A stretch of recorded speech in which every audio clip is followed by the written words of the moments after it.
Hi students, welcome to KSVT channel. Now we are going to see about Glimpses of India, Chapter 1, A Baker from Goa. Here is the summary of the story Glimpses of India, A Baker from Goa by Lucio Rodrigues. Elders of Goan community fondly remember the Portuguese rulers of Goa and their appetite for bread. The author remarks that even though the Portuguese are gone, the ones who knead, shape and bake the bread, that is the bakers, are still alive. Despite changing times, the baker or peda remained an essential figure in the Goan community. The author remembers with fondness the jingling thud of bamboo stick announcing the baker's arrival. He would pass by their house at least twice a day. He would balance the bread basket on his head with one hand while banging the bamboo stick with the other hand.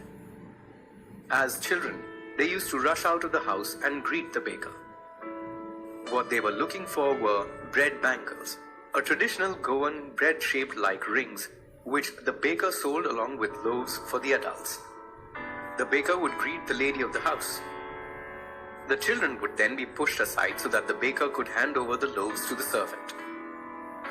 Undaunted, the children would climb up a bench to take a peep into the basket. They would not wait to brush their teeth to eat the bread. After all, there was hot tea with bread to clean up everything nicely. From a personal anecdote, the author moves on to the peda's integral role in the Goan community. Marriage gifts in the Goan community were incomplete without the traditional sweet bread known as bol. For engagements, mothers were expected to prepare sandwiches for their guests. For Christmas or other festivals, cakes and bolinhas, that is traditional coconut cookies, were essential. In the old days, bakers wore a special long frock which reached their knees. This dress was known as the kabai. The author remembers the trademark knee-length trousers worn by the baker of his childhood. Even now, if anyone wore trousers reaching to his knees, he invited the comment of being dressed like a peda. Bakers, in their glory days, also used to make a lot of money. Their plump bodies were proof of their profitable profession.